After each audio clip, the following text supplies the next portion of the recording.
The following video tutorial is presented by Sunstar Electric Inc. and your submersible motor reseller to demonstrate the proper method for uncrating, handling, inspection, and setup of the 6-inch and larger Hitachi submersible motor in order to best assure your installation is trouble-free. Please refer to the F1 handling and installation manual that accompanies every unit for specifics and safety warnings. The Hitachi submersible motor must be properly handled and prepared immediately prior to pump unit assembly and installation. Thank you for using high-quality Hitachi submersible motors.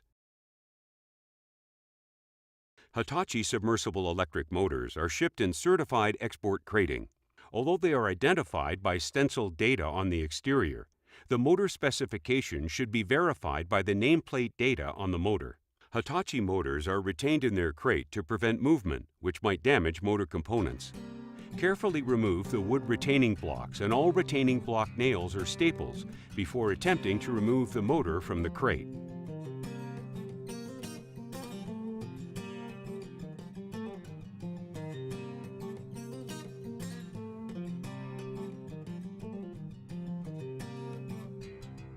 The motor is wrapped in plastic sheeting for limited protection against moisture, debris, and atmospheric contaminants. The shaft retaining bracket prevents shaft rotor movement during shipment. Ensure that the shaft retaining bracket has not loosened in shipment. Do not use the leads or shaft to pull, lift, or handle the motor. Protect the leads and the shaft at all times during unpacking and installation. When using a lifting sling or strap, wrap the properly sized strap around the motor and properly choke the strap. Do not wrap the strap around the plastic shipping sheet, as the motor may slide through the sheet during handling. When lifting the motor, ensure that the lead cables do not become pinched or abraded between motor and crate. Lift the motor to a position where the bottom of the unit can be readily observed. Inspect the small vent hole in the diaphragm cover and ensure there is no debris or fluid blocking the hole. If fluid is present, determine if the fluid is condensed atmospheric moisture or a fluid mixture containing propylene glycol. Propylene glycol has a sweet taste and usually feels oily when rubbed between fingers. If the fluid contains propylene glycol, contact the Hitachi representative before proceeding with install of the unit. Set the motor down so it is standing vertically on the end cover feet. Do not set the motor down into mud or debris that may become lodged in and block the vent hole in the diaphragm cover. Visually inspect the exterior of the motor for any obvious physical damage. Ensure there are no leaks or weeping of fluid at the sand slinger or shaft, joints, or fasteners and fittings. Inspect the serial number tag to ensure that the motor is the correct horsepower, voltage, speed, and size for the job. Ensure that the motor is properly tagged with a yellow fill label and NSF certifying label. Measure the 6-inch motor shaft for proper shaft projection. Begin by removing the shaft retaining bracket. Once the shaft retaining bracket is removed, turn the shaft a few revolutions. There may be a clicking sound or knock when starting, stopping, or changing rotation.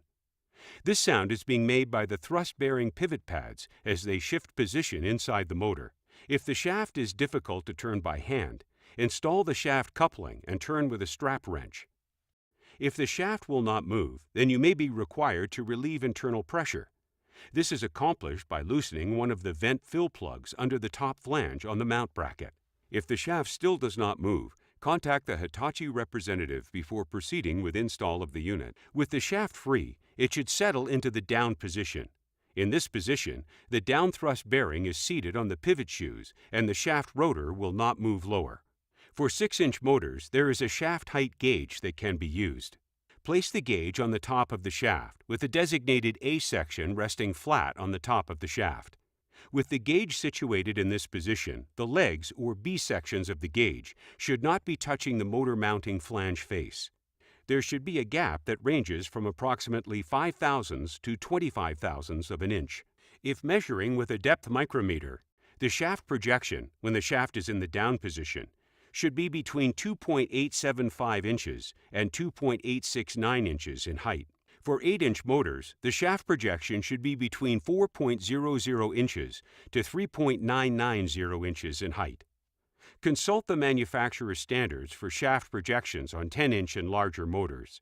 Hitachi submersible motors are filled at the factory with a solution of fresh potable water and propylene glycol, which acts as an antifreeze. Some seepage may occur during shipment, so the internal fluid level must be checked prior to install.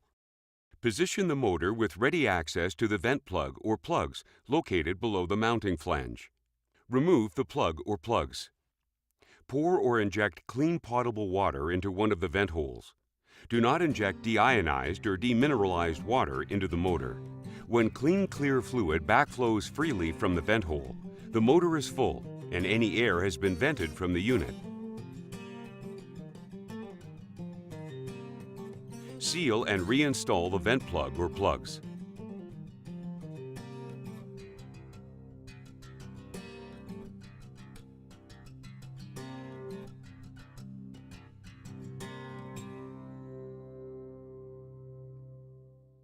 Electrical tests on submersible motors should be performed by trained professionals. Observe all safety precautions when performing electrical tests on Hitachi submersible motors. Always consult the equipment manufacturer's operating instructions for proper operation and reliable results. The motor must be electrically tested prior to install or splicing to power cable. The first test to perform is the continuity or resistance test. This test ensures that the motor has a continuous connected circuit. This test is performed with an ohm meter. Ensure that the motor lead conductors are isolated. Connect the probes to two leads and apply the voltage. Alternate the probes to test continuity between all three phases. Test A to B, A to C. Record your results. Consult the manufacturer's resistance data for proper resistance test results. The second and more important test to perform is the insulation resistance or Megger test. This test ensures that the insulation system of the motor is intact and not short-circuited. The results indicate the strength and reliability of the insulation on the conductors and the connections of the motor. Recommended test voltages are 500 to 1000 volts DC for motors rated at 200 volts AC to 1000 volts AC. 5000 volts DC for motors rated as 1000 volts AC to 4160 volts AC. 10,000 volts DC for motor ratings exceeding 5000 volts AC. Adjust the Megger to the proper test voltage.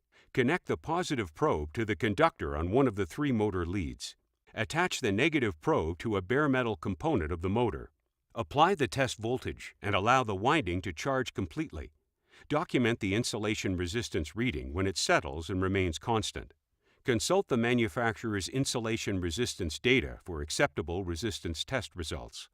A simplified Megger for 500 volt or 1000 volt non-adjustable voltage operations is the model M-501. As previously described, connect the positive probe to one of the three motor leads. Attach the negative probe to a bare metal component of the motor. Apply the test voltage and allow the winding to charge completely. Document the insulation resistance reading from the LED indicator lights. Consult the manufacturer's insulation resistance data for acceptable resistance test results.